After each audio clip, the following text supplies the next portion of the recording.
Hey folks, Jordan with the Young Turks and TYT Politics. I hope you're having a lovely Thursday, June 1st. We've made it another month in the reign of Donald Trump. So I know a lot of people thought Armageddon was coming and the world would be over. So far, the world is not over, but there's still a chance. So I have a lot I want to talk to you about today. There's not going to be just one topic. There's going to be several topics. For those of you who haven't been paying attention, I've been working on a book. I will be releasing the book in real time, chapter by chapter. I released the first part on Monday, the introduction of the book. If you go to my Facebook page, I just posted 2 of my cover options for the book. A friend of mine named Walker Bragman, a great aspiring journalist, did the cover. So go to my Facebook page, tell me which cover you like. I have a lot to cover today. I want to hear your comments, so I'm going to start with the story that's not getting covered at all, because that's part of what I do. I want to cover things that everybody else is ignoring. So if you haven't been paying attention, I've been covering Flint heavily. The water crisis, which is still a crisis. I was there last week. I've been there 7 times. There's very little national media coverage, but there's also barely any local media coverage in Flint, Michigan. This is a pattern I have seen when I go into Flint or East Chicago or Alabama or wherever I go to cover an injustice or ongoing corruption or environmental hazards, you name it. The local media is asleep at the switch. It's either that they're lazy, it's either that they're understaffed, or something more sinister and corrupt. I think it's a combination of all those things. But in Flint, if you are an aspiring journalist or a seasoned journalist, Flint is literally the perfect story to sink your teeth into. There's corruption that goes back decades in Flint before the water crisis that somehow and some way does influence and played a part in the water crisis. So Flint is, if you're a real journalist and you want to hold the powerful accountable, if you want to expose corruption, Flint is your story. But the local media there literally shows up to events, maybe does 1 or 2 interviews, turns it around, and basically puts what the city government, the state government tell them as fact, and does no investigative reporting. So I released a story earlier this week on David Layton. David Layton is the county prosecutor for Genesee County. Flint is part of Genesee County. Now, David Layton is the prosecutor that could have prosecuted those 6 residents at that town hall on April 20th. If you remember, I covered that the residents were basically manhandled and arrested for the crime of voicing dissent. And share this video, let's get this going. David Layton, correctly so, did not choose to prosecute those residents. The city of Flint still can, but in terms of Genesee County, which if they prosecuted those 6 residents, it would have been based on state of Michigan charges. He said he did not file misdemeanor or felony charges, saying the city of Flint, if they choose to do, can do that. So far, the city of Flint has not. But during this story, when there was no decision made and there was still a chance for Layton to prosecute, I followed the money. That I always tell you to follow the money, so I followed the money. So I looked into David Layton's campaign finance reports. He has been the county prosecutor in Genesee County since 2004.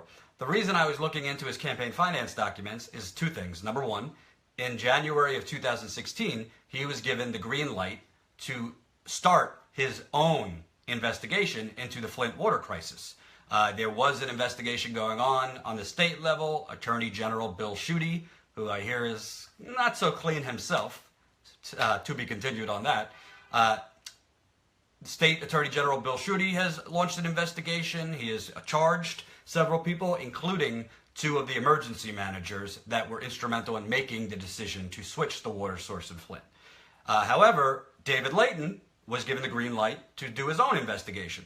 Okay, well, if this is the person the public is entrusting to investigate what happened, who are the real culprits, what were the origins of the water crisis, then I want to know that that person is clean himself. And I'm sure Flint residents want to know that the people they're entrusting to bring justice to a mass injustice are clean. So I looked up his publicly available campaign finance documents. I look back all the way to 2010, but specifically in 2016, Mr. Layton, right after he was given the green light to to launch that investigation, Mr. Layton had several out-of-state trips that he billed thousands of dollars for, expenditures. He had a trip to Chicago, trip to Washington D.C., trip to Tucson, Arizona, trip to Fort Lauderdale, Florida, trip to Boston. Some of these trips he put down for several weekends in a row.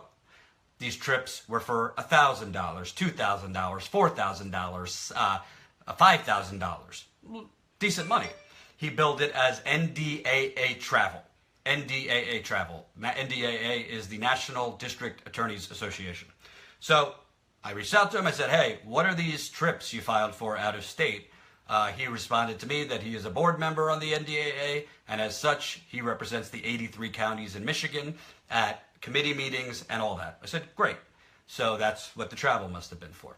I checked the NDAA website, and I checked with the NDAA itself, saying, hey, just want to make sure that the trips he said, Chicago, Washington, D.C., Tucson, Arizona, Fort Lauderdale, and Boston, were indeed the same for NDAA events. Could you send me your schedule of events last week? Meetings for the executive committee and subcommittees.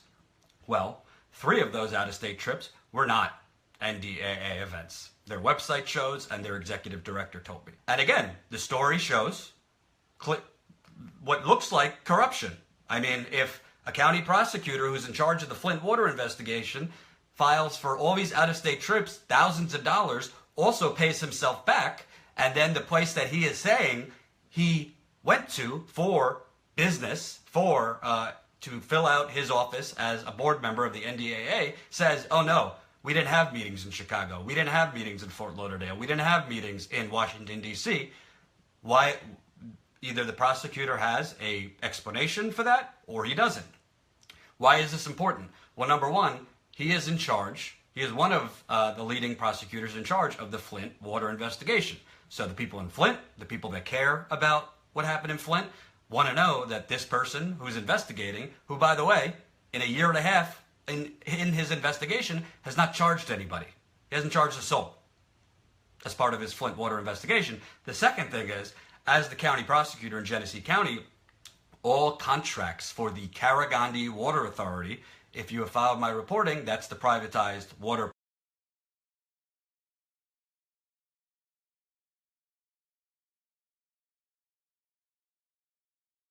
in Michigan, in Flint. None of these folks find this story to be newsworthy, which I don't, it's not that, oh, they won't pick up my story, but how is it that the county prosecutor, one of the prosecutors in charge of the Flint water investigation, who, as part of his jobs, approved contracts for the Karagandhi Water Authority, which is the privatized pipeline that, frankly, was the reason they switched in the first place. They switched from Detroit to the Flint River as a temporary measure until the privatized pipeline was ready. This man approved all those contracts. Not investigating anything as part of his investigation. Hasn't charged anyone. Approved all these contracts for the privatized water pipeline. Took at least 3 out-of-state trips saying it was for one thing when it wasn't. Can't answer those questions. That is corruption. To any objective person, that's corruption. Yet MLive, which is also Flint Journal and MLive are the same thing. They, in my experience, seeing them in the field when I'm there, they don't investigate anything. They pretty much hold the powerful and the politicians' tray for them. They have not covered this story. The Detroit Free Press, which covers Flint extensively, has not covered this story. Well, why is it that Michigan media, whether it's local Flint, Detroit, why is it that they're not covering one of the lead investigators of the Flint water crisis appearing to be corrupt? That's a good question.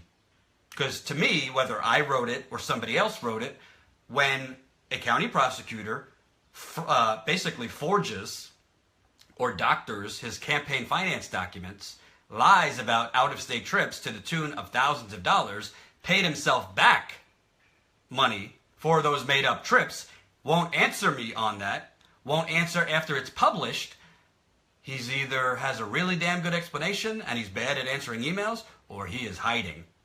And the local media there is giving him cover. as he hides. And again, it's not sexy. It's not, the CNN's not covering it. None of them are covering it because they don't give a fuck about real news.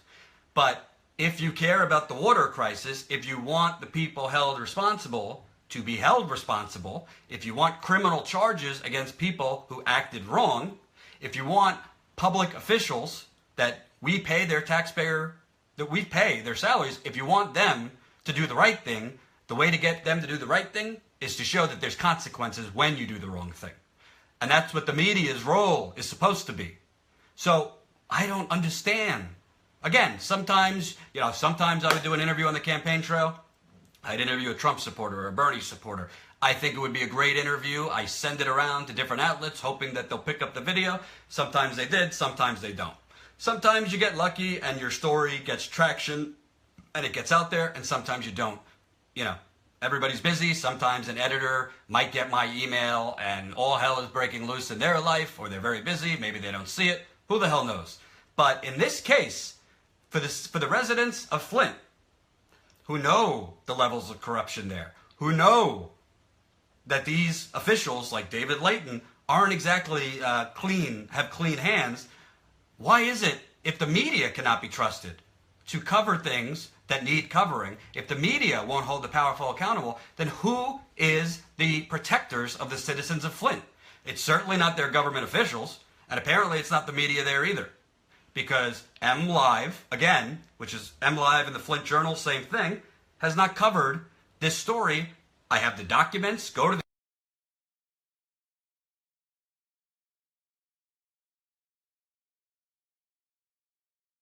when your media doesn't cover it, right? So if you don't live in Flint, what happens if you have a water problem or you have a corruption problem? Is your media not going to cover it too? We got to hold the media just as accountable as we hold the politicians. So I'm going to let you ask them why they're not covering this, because I have, and I have unfortunately not gotten a response from them. So I'm going to give you the resources here if you'd like to tell MLive, if you'd like to tell Detroit Free Press that they might want to investigate Mr. Layton. They might want to look at my story. Hell, I don't even care if they credit me. Take my name out of it. Doesn't matter to me if you credit me or the Young Turks. But at least, yes, I did reach out to MLive. At least, look into it. Just look into it. The campaign finance documents that I show in my story are all publicly available. I'm not making it up. All you got to do, Genesee County campaign finance. Google it. So, MLive. Are you ready? Again, MLive is the website. It's for the Flint Journal. 810-280-9516. I'm going to tell you that again. That's 810-280-9516. And if you're not paying attention, 810-280-9516. I'm also going to give you an email. And this gentleman's probably not going to like me, but I don't give a fuck. So, Gary Ridley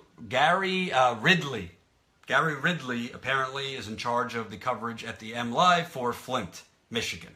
So, Gary Ridley, Gridley,